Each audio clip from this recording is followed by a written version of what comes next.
오늘 요한복음 28번째 설교로 첫 번째 표적에 이어서 기록된 예수님의 성전 정화 사건을 두 주간에 걸쳐서 여러분들에게 증거해 드리려고 합니다. 이 요한복음은 목적을 가지고 아주 정밀하게 구성이 되어 있습니다. 그래서 1장에서 서론적인 얘기를 하고 마지막 장에서 결론적인 얘기를 하면서 그 중간 부분에 2장부터 12장까지가 표적 부분인데 첫 번째 표적이 우리가 지난 시간까지 본 물로 포도주를 만드신 가나 혼인잔치의 기적 사건입니다. 이 첫 번째 표적을 통해서 예수님이 왜 이 세상에 오셨는지, 예수님이 이 세상에 오셔서 우리를 위해서 무엇을 하셨는지, 우리가 왜 예수를 믿는지, 왜 예수를 믿어야 하는지, 이런 것들을 전체적으로 계시해 주시는 그런 사건입니다. 그런데 이 첫 번째 표적에 이어서 기록된 사건이 6월절 예루살렘 성전에 올라가셔서 이 성전을 예수님께서 깨끗하게 하신 이 성전 정화 사건입니다. 첫 번째 표적에 이어서 이 사건을 요한복음이 기록해 주고 있는 것은 이 첫 번째 표적이 계시해 주고 있는 그 사실을 이제 좀 더 구체적으로 하나씩 더 설명해 주려고 이 사건을 기록해 주고 있는 겁니다. 이 성전 정화 사건을 통해서 참된 신앙이 무엇인지, 또 예수님이 왜 이 세상에 오셨는지, 우리가 왜 예수님을 믿어야 하는지, 이런 것들을 이 사건 속에서 우리에게 가르쳐 주시는 겁니다. 오늘은 이 사건 속에서 잘못된 신앙이 뭔지, 우리가 어떤 신앙을 가져야 하는지 하는 부분을 설교해드리고, 다음 시간에 예수님이 왜 세상에 오셨는지, 예수님이 왜 십자가에서 죽으셔야만 했는지 그 후반부를 다음 시간에 설교해드리도록 하겠습니다. 오늘 보는 말씀의 배경은 이렇습니다. 우리가 성경을 이해하기 위해서는 그 성경 배경을 알아야 하는데, 6월절에 예수님께서 성전에 올라가셨다. 예루살렘에 올라가셔서 성전에 가신 겁니다.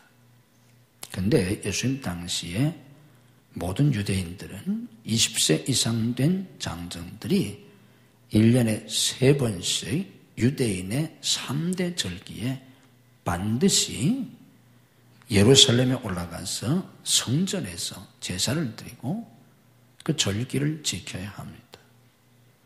유대인들은 아무 데서나 제사를 드릴 수 있었던 게 아니라 성전에서만 제사를 드릴 수 있었는데, 그때 당시 성전은 예루살렘에 한 군데밖에 없었습니다. 그게 바로 솔로몬 성전짜리고, 솔로몬 성전이 불타버린 다음에 그때에 이제 바벨론 포로 이후에 세워졌던 제2성전 스룹바벨 성전, 그리고 예수님 당시에는 그걸 헤롯 왕이 다시 세운 헤롯 성전입니다.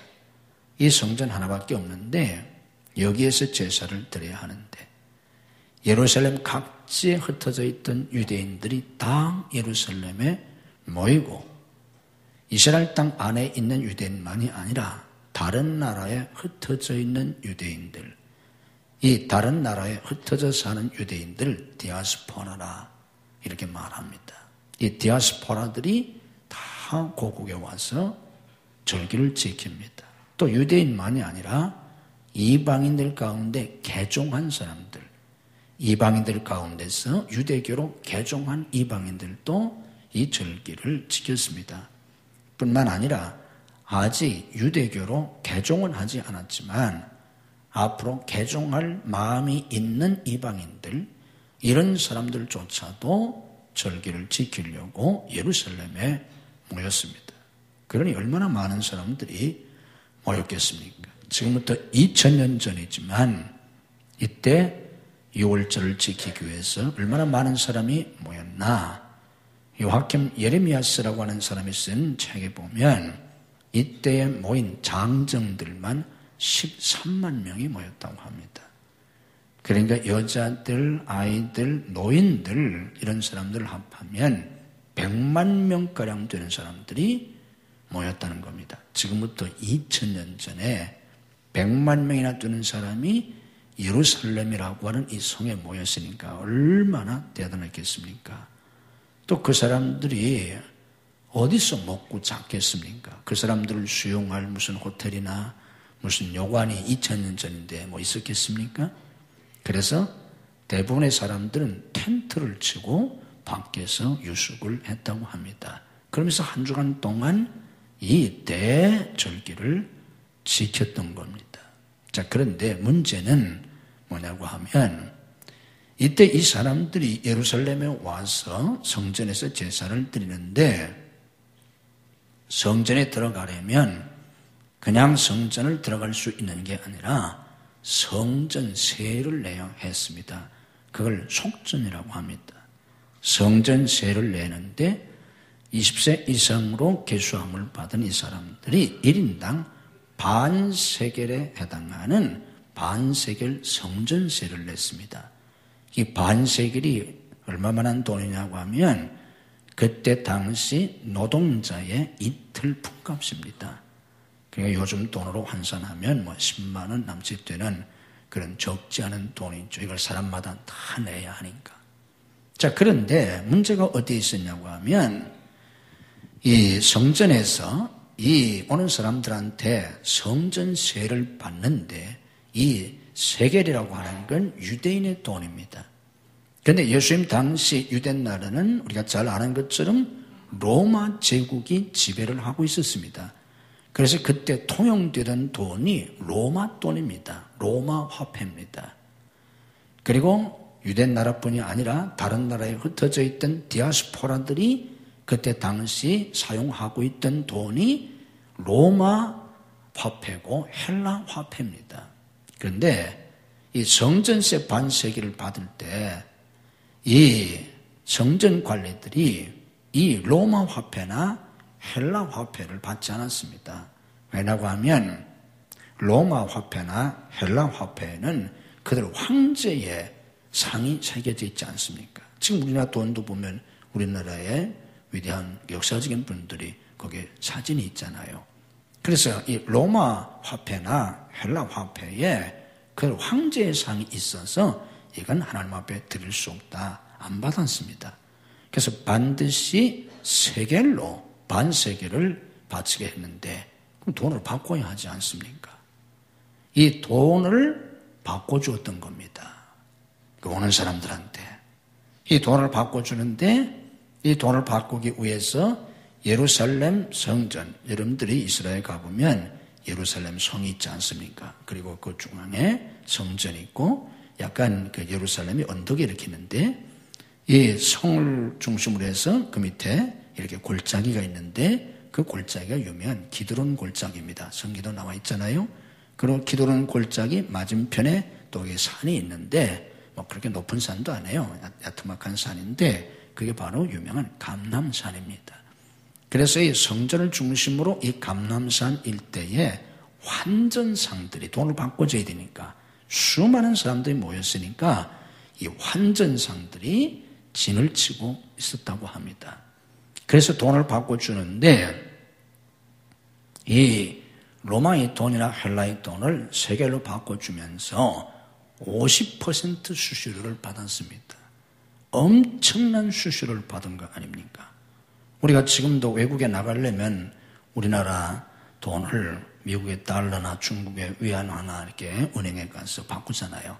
그때 수수료가 거기 있는 거예요. 근데 수수료가 뭐 아주 작으니까 우리가 뭐 그냥 신경 안 쓰고 그냥 바꾸는데 이때에 세겔로 바꿔주면서 50% 수수료를 받아먹었습니다. 그러니까 완전히 도둑놈들이죠. 그런데 이 환전상들을 누가 관리를 했는가 하면 그때 당시 최고 권력기관이었던 산헤드린 공회에서 이 환전상들을 관리했습니다. 그래서 이런 대절개가 있을 때마다 이 산헤드린 공회가 이 50%씩 수수료를 받으면서 엄청난 이권을 챙긴 겁니다. 문제는 여기서 끝나지 아니하고 또 더 큰 문제가 있었는데 이 절기 때 사람들이 다 제사를 드리러 오잖아요. 그런데 유대인들이 드린 제사가 뭡니까? 번제 아닙니까? 물론 소제도 있지만 이때 드리는 핵심 제사가 짐승을 잡아서 바치는 불에 태워 드리는 번제, 그래서 태울 번자를 써서 번제라고 합니다. 이 제사를 드리는데 제물이 소나 양이나 그리고 아주 가난한 사람들이 비둘기를 드렸습니다. 주로 소나 양을 주로 드렸습니다. 그런데 이때 여기에 모인 사람들이 드리는 이 짐승 제물이 보통 몇 마리 정도 됐냐고 하면 25만 마리 정도 제물을 바쳤다고 합니다. 그러니까 25만 마리나 되는 이 제물을 바치는데 문제는 뭐냐고 하면 모세의 율법을 따라서 하나님 앞에 제물을 드릴 때는 흠 없는 제물을 드리게 되어 있습니다. 조금이라도 흠이 있으면 하나님께 드릴 수가 없었어요. 그런데 이 사람들이 집에서 자기가 기르던 소나 양 중에서 제일 흠없고 좋은 거를 선별해서 제물로 드리려고 예루살렘에 와도 2000년 전이니까 무슨 자동차가 있습니까? 비행기가 있습니까? 딱 그런 시대잖아요. 그래서 며칠에 걸려서 예루살렘에 이 제물을 가지고 오면 아주 살이 찌고 흠이 없던 그 제물이 살이 다 빠져버리고 그리고 오다가 넘어지기도 하고 또 다치기도 하고 그러면서 흠이 생겼어요. 그런데 이걸 제사장들이 받지 않은 겁니다. 흠이 있다고. 흠 없는 걸 못 바치게 돼 있으니까. 그러니까 이건 받지 못하고 그러면 예루살렘에 와가지고 새로 이제 양이나 소를 사서 바쳐야 하지 않습니까? 그런데 이걸 누가 관리를 했는가 하면 대제사장이 관리를 했습니다. 관리를 하면서 이게 흠이 없는 것은 받지 않았는데 이제 자기들이 가져온 사람들이 가져온 재물들은 다 흠이 있다고 다 퇴짜를 놓아서 아예 사람들이 뭐 가져올 생각도 하지 못했습니다. 그 가지고 가봐야 고생만 실컷 하지 이거 받아주지 않으니까. 그래서 어차피 예루살렘에 가서 이 재물을 사는데 그래서 예루살렘 주변 감람섬 주변에 커다란 이 가축 매매 시장이 4군데가 있었다고 합니다. 여기에서 재물을 사가지고 심지어는 성전 안에 이방인 뜰이라고 하는 데가 있는데 유대인의 뜰도 있고 이방인의 뜰도 있는데 이방인의 뜰에서도 가축을 매매했다고 합니다. 그런데 이걸 대제사장들이 이거를 관할한 거예요. 그래서 자기가 관할하는 가축 시장에서 거기서 사온 재물이 아니면 안 받았어요. 그런데 이 가축상들이 대제사장들의 배경을 얻고 이 장사를 하면서 이것이 흠이 없다는 명목하에 엄청나게 비싼 값으로 이 재물들을 팔았던 겁니다. 25만 마리나 되는 이게 한두 마리가 아니고 이런 수십만 마리나 되는 이런 가축들을 이렇게 팔았어요. 그래서 이걸 통해서 엄청난 이권을 챙겼던 겁니다.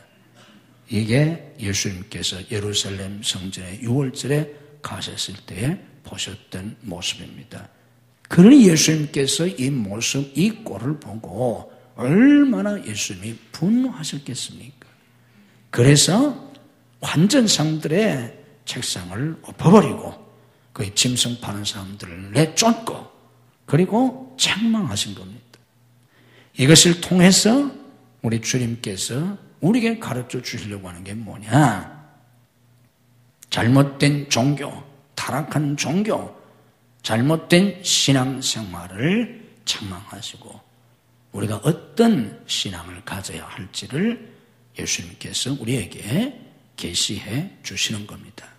그리고 다음 주에 설교를 하겠지만 더 나아가서는 성전이라고 하는 게 도대체 뭔지에 대해서 예수님이 왜 십자가에서 죽으셔야 하는지 거기까지 예수님께서 이 성전 정화 사건을 통해서 말씀해 주신 겁니다.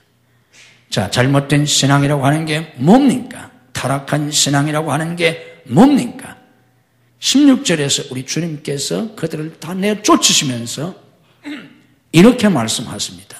내 아버지의 집으로 장사하는 집을 만들지 말라. 내 아버지의 집, 성전을 내 아버지의 집이라고 예수님이 지칭하셨습니다. 그러시면서 장사하는 집을 만들지 말라. 무슨 얘기입니까? 신앙이 잘못되면, 종교가 타락하게 되면 잘 깨달으셔야 합니다. 신앙이 잘못된다고 하는 게, 종교가 타락한다고 하는 게, 우리가 흔히 도덕적으로 교회 다니면서도 술 마시고, 교회 다니면서도 담배 피고, 물론 이게 좋은 게 아니에요. 그런데 이런 게 신앙의 타락 아니에요. 물론 그게 잘했다는 얘기가 아니라 그런 게 신앙의 타락이 아니고, 신앙의 타락이라고 하는 건, 종교의 타락이라고 하는 건, 우리가 아무리 교회를 주일도 잘 지키고, 그게 이제 유대인들 안식일 지키는 거 아닙니까? 주일 잘 지키고, 술, 담배 입에도 대지 않고, 그리고 교회에서 봉사도 열심히 하고, 기도 생활도 열심히 하고, 그런다고 할지라도 잘못된 신앙이 뭐냐고 하면, 이들의 이 행위 속에서 우리에게 가르쳐 주시는 신앙의 진리가 뭐냐고 하면, 잘못된 신앙은 겉으로 보기에는 그렇게 신앙생활을 잘 하는 것 같아도 그것이 자기의 유익을 위해서, 자기 이익 추구를 위해서 그렇게 한다면, 성전에서 돈을 바꿔주면서 엄청난 수수료를 떼먹고 흠없는 재물이라고 하면서 엄청난 폭리를 취하던, 나쁘게 말하면 날강도 같은 그 사람들과 우리가 아무 차이가 없는 겁니다. 내가 신앙생활하는 목적이 내 이익을 추구하기 위해서, 내 욕망을 이루기 위해서 내가 하나님을 믿고 신앙생활하고, 심지어는 그래서 열심히 기도하고 그래서 열심히 신앙생활을 한다면, 겉으로 보기에는 아주 열성적인 교인 같아도 잘못된 신앙생활을 하는 겁니다. 타락한 신앙생활이에요. 왜 그렇습니까? 신앙생활의 목적이 하나님이 돼야 하는데, 신앙생활의 목적이 하나님이 아니고 나 자신의 이익을 위해서, 나 자신의 욕망 성취를 위해서, 내 목적 달성을 위해서 신앙생활을 한다면 하나님을 이용하게 됩니다. 하나님을 도구화하게 됩니다. 신앙 자체가 내 유익을 위한 수단과 방법이 되게 되고, 하나님이 내 목적을 위한 수단이 되고, 신앙이 내 목적을 이루기 위한 수단과 방법이 되다 보면, 자꾸 그 길로 나가보면 나중에는 못할 짓이 없는 겁니다. 어떻게 성전에 제사를 드리겠다고 큰 지방에서 또 먼 나라에서까지 와서 제사를 드리겠다고 온 그 사람들을 돈을 바꿔주면서 이게 다 성전세를 받는데 50%의 수수료를 떼먹으면서 어떻게 그런 일을 하겠습니까? 어떻게 그들이 하나님 앞에 드리겠다고 재물을 가져왔는데 다 퇴짜를 놓고 자기들이 파는 재물에 엄청난 폭리를 취하면서 하나님 앞에 드리는 재물을 놓고 지금 장사를 하잖아요.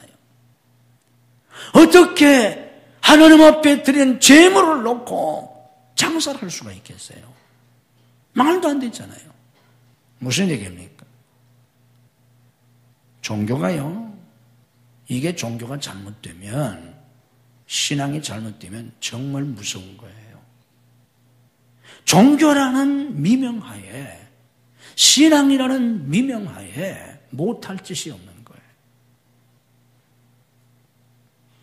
신앙생활의 목적이 하나님이어야 되고, 신앙생활의 목적이 하나님의 영광이어야 하는 것이지, 창조의 목적이 뭡니까? 하나님의 영광이에요. 하나님이 왜 이 세상을 만드시고 인간을 만드셨나? 하나님의 영광을 위해서. 그래서 우리가 왜 신앙생활 하나? 하나님의 영광을 위해서. 먹든지 마시든지 무엇을 하든지 다 하나님의 영광을 위하여 하라. 이게 창조의 목적이고 신앙생활의 목적입니다. 하나님의 영광을 위해서 내가 신앙생활을 해야 하는 것이지, 내 영광을 위해서, 내 목적을 위해서, 내 욕망을 위해서 신앙생활을 하면 신을 도구화하게 돼요. 그리고 내가 믿는 하나님이 그걸 이루어주지 않으면 언제든지 신을 바꾸게 돼요. 그래서 이스라엘 백성들이 광야 생활할 때 시내산 밑에서 금송아지를 만든 겁니다. 모세가 시내산에서 기도하러 올라가서 한 달이 지났는데도 안 내려오잖아요. 이게 죽은 거 아닙니까? 산에 올라가서 한 달이 지나도 안 내려오니까. 그래서 백성들이 어떻게 했습니까? 금송아지를 만들었잖아요. 그 금송아지가 뭐예요? 애굽 사람들이 섬기던 애굽 신입니다. 왜 그걸 만들었습니까? 출애굽한 목적이 뭡니까? 가나안 땅이잖아요. 젖과 꿀이 흐르는 그 가나안 땅에 들어가야 되는데 모세가 없어졌잖아요. 모세가 없어졌으니까 모세가 호렙산에서 만났다는 자기들에게 전해준 그 하나님도 어떻게 됐는지 모르잖아요. 그러니까 자기들이 애굽에 살면서 익숙히 보았던 애굽 사람들이 섬기던 송아지 신을 만들어가지고 거기에 제사하면서 그 송아지 신이 젖과 꿀인 가나안 땅으로 우리를 인도해 달라는 겁니다. 무슨 얘기입니까? 여호와 하나님이 가나안 땅으로 우리를 인도해 주시든지 아니면 송아지 손이 우리를 가나안으로 인도해 주든지 아무 상관없다는 겁니다. 여호와 신이건 송아지 신이건 강아지 신이건 우리는 가나안 땅에만, 젖과 꿀이 흐르는 가나안 땅에만 들어가면 된다는 거예요. 왜? 그게 목적이니까. 그래서 그들은 불과 몇십 일 만에 하나님을 버리고 금송아지 신을 만들었던 겁니다. 얼마나 무서운 일입니까? 어떻게 그럴 수 있습니까? 그런데 신앙의 목적이 하나님이 아니고 자기의 목적을 위해서 하나님을 믿게 되면 얼마든지 이런 일을 할 수 있다는 겁니다. 이때뿐입니까? 그 뒤에 이스라엘 백성들이 가나안 땅에 들어가잖아요. 여호수아인도를 받아서 가나안 땅에 들어가서 그 땅을 하나님의 놀라운 기적 속에 정복합니다. 그것이 거기서 정착하고 삽니다. 그런데 어떻게 됐습니까? 우상에 빠지잖아요. 바알 우상에 빠지잖아요. 그 바알 신이 어떤 신입니까? 풍요의 신이에요.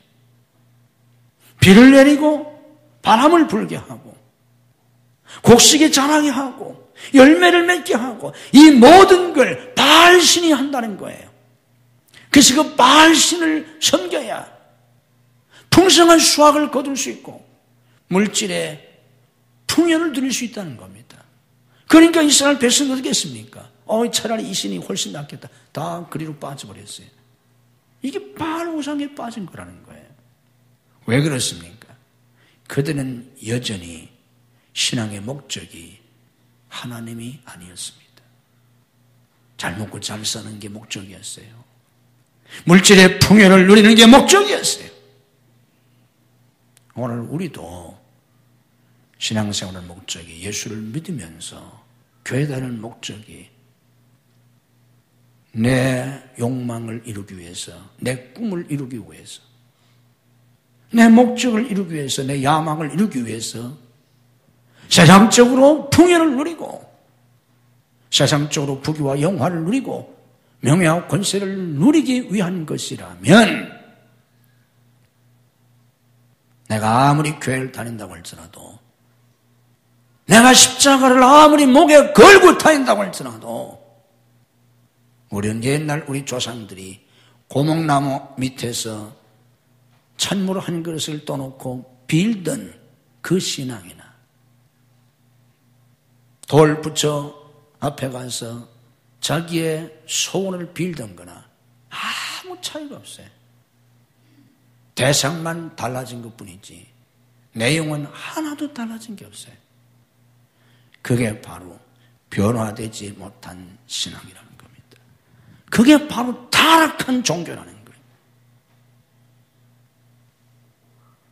우리가 이런 신앙을 가지고 신앙생활을 하면 아무리 열심히 교회를 다녀도 심지어는 저처럼 한평생 목회를 하고 또 비록 교회가 크게 부흥을 했다고 할지라도 다 잘못된 거예요. 타락한 신앙이에요. 결코 바른 신앙이 아닙니다. 자, 그러면 이제 좀 더 내용을 상고해 봅시다. 그러시면서 주님이 뭐라고 말씀하셨습니까?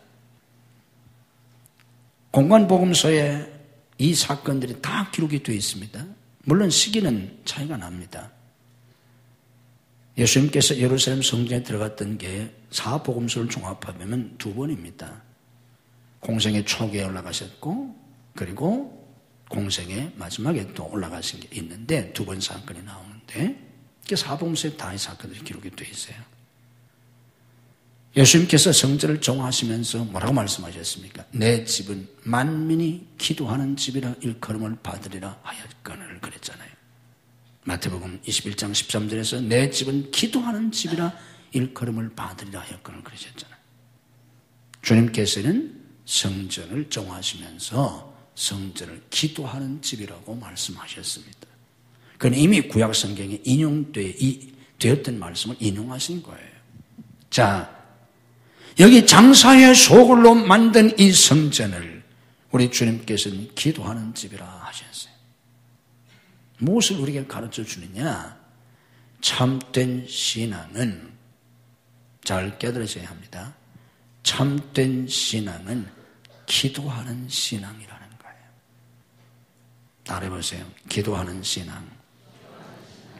기도하는 신앙은 단순히 기도를 한다는 행위를 말하는 게 아니라 기도 생활이라는 거예요. 하나님의 성전에 기도하는 집이란 말은 성전에 나와서는 기도를 해야 한다는 거예요. 그럴 뿐만 아니라 기도하는 삶, 기도로 사는 삶, 기도 생활을 해야 한다는 겁니다. 자, 그런데 여기 우리가 깨달아야 될 또 하나 중요한 문제가 있어요. 잘 깨달으셔야 합니다. 우리 주님께서는 성전을 기도하는 집이라고 하셨는데 그 얘기는 우리 신앙의 핵심이 기도에 있다는 거예요. 기도하는 삶을 사는 사람만이 신앙생활을 제대로 하고 있다는 거예요. 그 문제는 뭐예요? 나는 매일 기도하니까, 나는 새벽마다 기도하니까, 열심히 내가 기도를 하니까 내가 지금 신앙생활을 잘하고 있다는 거예요? 아니에요. 우리가 기도 생활을 할 때 가장 중요한 게 뭐냐고 하면 기독교에서 말씀하고 있는, 성경에서 말씀하고 있는 기도가 뭔지를 알아야 돼요. 성경에서 말씀하고 있는 기도가 뭔지 모르고 기도하면 우리가 하는 그 기도는 성경적 기도가 아니에요. 그건 이방인들이 하는 기도와 똑같은 거예요. 그래서 우리가 잘 깨달아야 합니다. 그러니까 내가 지금 기도를 날마다 합니다. 열심히 합니다. 그렇다고 내가 신앙생활을 잘하는 게 아니에요. 잘못하면 그 열심히 기도하기 때문에 신앙이 더 나빠질 수 있어요. 그러니까 여러분들 기도를 하지 말라 그 얘기가 아니고 기도를 해야 돼요. 열심히 해야 돼요. 지금보다 더 열심히 하고 더 많이 하고 더 잘해야 돼요. 그러나 제대로 해야 된다 그 말이에요. 자, 기도라는 게 뭔가 정리해 드릴게요. 기도는요, 기도의 의미가 뭐냐면 기도는 자기 부정이에요. 기도는 자기 부정에서 출발하는 거예요. 자기 부정이 안 되면 기도는 시작도 못하는 거예요. 자기 부정이 없는 기도는 시작도 출발도 못한 기도예요. 기도의 출발은 자기 부정에서부터예요. 자기 부정에서 출발되지 않은 기도는 이방 종교인들이 그들의 신 앞에 빌던 것과 아무 차이가 없어요.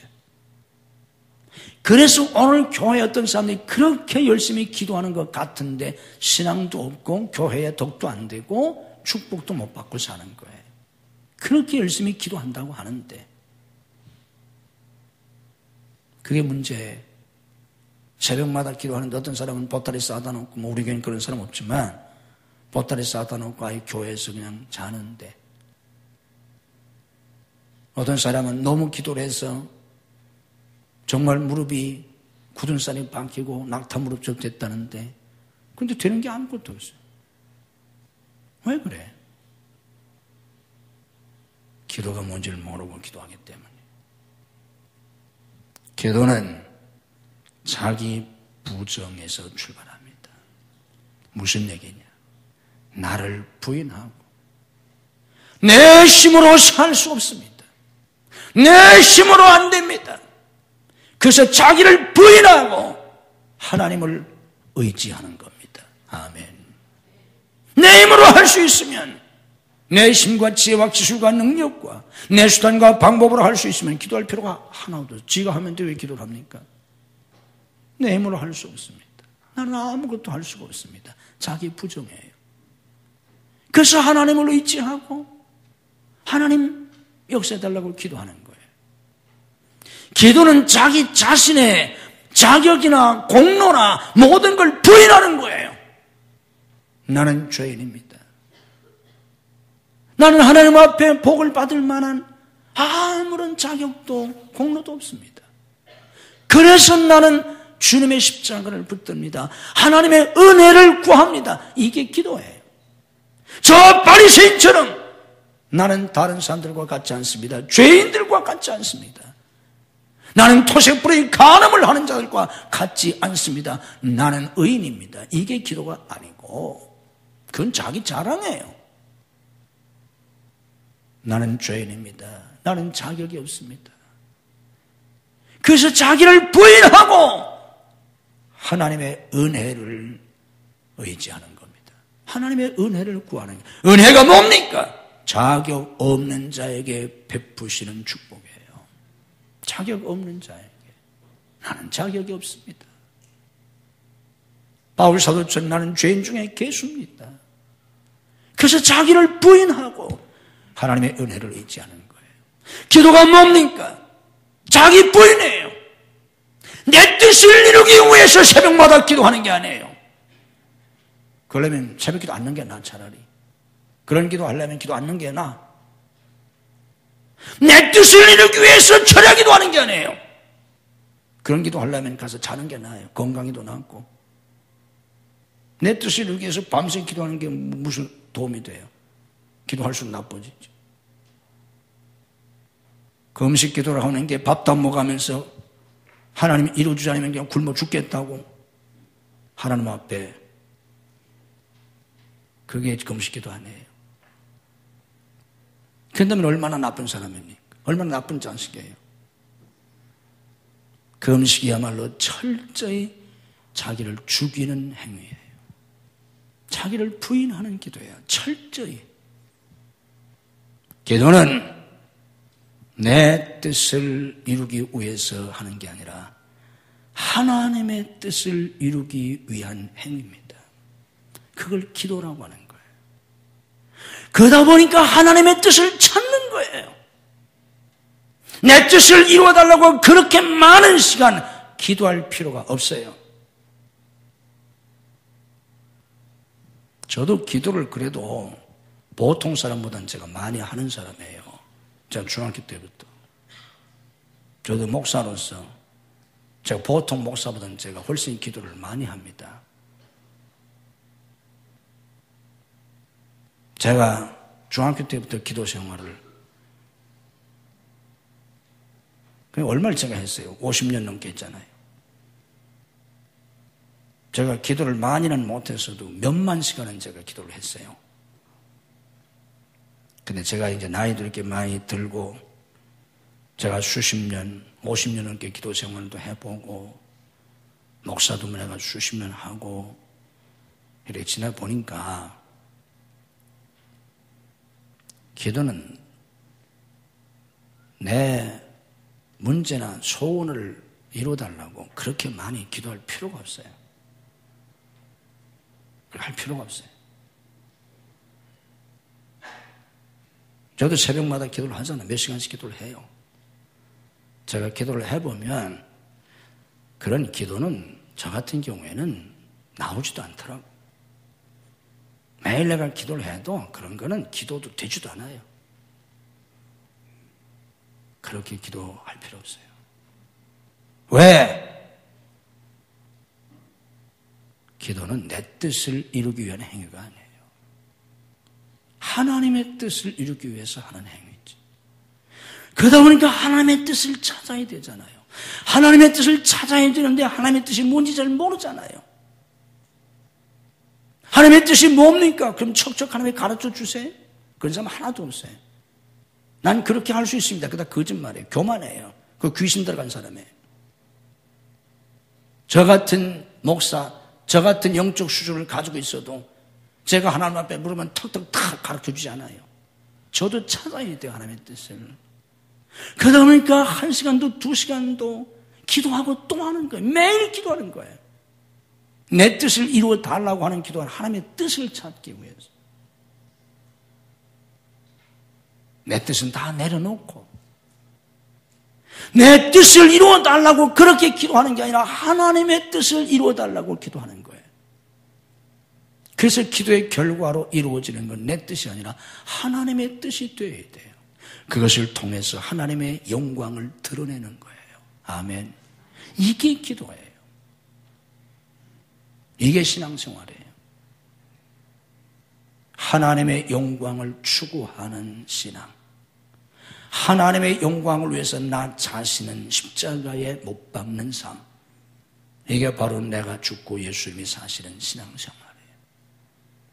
그런데 자기 자신의 목적을 위해서, 이익을 위해서, 그것도 세속적인 이익을 위해서 성전에서 이따위 짓이나 하던 이런 종교 지도자들과 이런 신앙이 어떻게 용납될 수가 있었겠습니까? 그래서 예수님이 분노하시고 뒤엎어버리시고 쫓아내신 겁니다. 내 집은 만민이 기도하는 집이라. 이 기도를 다른 말로 바꾸면 예배라는 거예요. 신앙생활은 예배생활입니다. 아멘. 하나님의 전에 나와서 뭘 해야 합니까? 구약시대는 제사를 드려야 되고 우리는 예배를 드려야 되잖아요. 그 예배가 뭐예요? 예배는 하나님께 감사하고 찬양 드리고 하나님께 영광을 돌리는 게 신약의 예배입니다. 구약의 예배, 구약의 제사와 신약의 예배는 좀 달라요. 신약의 예배는 하나님의 그 은혜에 대해서 감사하고 하나님을 찬양하고 하나님께 영광을 돌리는 거예요. 그 예배 생활, 하나님께 찬양을 드리는 그 삶, 하나님께 감사드리는 그 삶, 그게 바로 신앙생활입니다. 자, 하나님을 찬양하는 게 예배인데 성경에는 찬양하라는 말이 400개 기록이 되어 있어요. 정확히 398번이 기록되어 있어요. 염려하지 말아라, 근심하지 말아라, 걱정하지 말아라, 두려워하지 말라, 이런 말씀이 성경에 366군데가 기록이 되어 있어요. 그런데 하나님을 찬양하라는 말씀은 398번이 기록이 되어 있어요. 염려하지 말아라, 근심하지 말아라, 날마다 염려하고 근심하니까 염려하지 말아라, 근심하지 말라 수백 군데 기록이 되어 있는데, 그 성경을 펴보면 그런 말씀이 여기에도 있고 저기에도 있으니까 그 말씀을 통해서 염려하지 말고 근심하지 말라고. 그런데 그 말씀보다 하나님을 찬양하라는 말씀이 더 많아요. 왜 그렇게 하나님을 찬양하라는 말씀을 많이 했겠습니까? 신앙생활의 목적이 그거기 때문에. 찬양을 통해서 하나님께 영광을 돌리는 것. 무엇을 찬양하는 말입니까? 우리가 하나님을 찬양할 땐 두 가지를 찬양하는 거예요. 하나는 뭡니까? 하나님의 존재에 대한 찬양이에요. 하나님의 존재에 대한 찬양. 다시 말하면 내가 믿는 하나님이 어떤 하나님이신지 하나님의 하나님 되심을 찬양하는 거예요. 하나님의 하나님 되심에 대해서 영광을 돌리는 거예요. 그게 바로 하나님의 전능하신 능력과 하나님의 그 무한하시고 영원하신 하나님의 선하심과 하나님의 인자하심과 하나님의 사랑과 하나님의 은혜와 하나님의 권세와 하나님의 영광을 찬양하는 거예요. 이게 찬양이에요.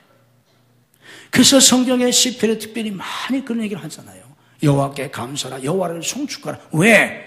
그는 선하시며 그 인자하심이 영원하시다. 능력과 권세와 영광이 하나님께 있기 때문에 그분을 찬양하라는 겁니다. 우리가 하나님의 하나님 되심을 찬양하는 그런 찬양 삶을 살아야 합니다. 찬송가 79장에 그런 걸 잘 노래했어요. 주님의 높고 위대하심을 내 영혼이 찬양하네. 이게 하나님의 하나님 되심에 대한 찬양입니다. 주님의 높고 위대하심을, 위대하신 하나님, 선하신 하나님, 그 좋으신 하나님, 사랑의 하나님을 찬양하라는 겁니다. 두 번째는 하나님의 은혜에 대한 응답의 찬양이에요. 그 전능하신 하나님, 선하신 하나님, 그 은혜와 사랑이 무한하신 하나님이 내게 이런 은혜를 주셨잖아요. 나를 택하시고 구원하시고 그리스도의 피로 씻어 의롭다 하시고 하나님의 자녀를 삼으시고 나를 지키시고 보호하시고 때마다 일마다 도와주시잖아요. 이 하나님의 은혜에 대한 응답으로 하나님께 감사하고 하나님을 찬양하고 하나님께 영광을 돌리는 겁니다. 그래서 찬송가 305장이 그랬잖아요. 나 같은 죄인 살리신 그 은혜 놀라워. 이게 다 그런 찬양이에요. 23장에서 그랬잖아요. 만 입이 내게 있으면, 내게 10,000개의 입이 있으면 그 입 다 가지고 내 구주 주신 은총을 늘 찬송하겠네. 이게 찬양이라는 거예요. 하나님의 하나님 되심을, 내가 그 하나님 되심에 대한 모든 걸 다 경험하지는 못했지만 어떻게 다 경험하겠어요? 영원히 경험만 살 건데. 내가 다 경험하지는 못했지만 하나님의 하나님 되심을 늘 찬양하는 거. 또 하나님의 나 같은 것에 실제로 구체적으로 내 인생 속에, 내 삶 속에 베풀어 주신 그 은혜에 대해서 하나님께 감사하고 찬양으로 영광을 돌리는 것. 이게 예배라는 거예요. 그래서 주님이 내 집은 기도하는 집이다, 예배하는 집이다 하신 겁니다. 이런 삶이 신앙 생활이라는 겁니다. 여러분들이 성전정화 사건 속에서 이런 진리를 깨닫고 그런 신앙 생활을 할 수 있는 진정한 기도의 삶을 사는 성도, 진정한 예배의 삶을 사는 그런 성도들이 되시기를 주님의 이름으로 축복합니다.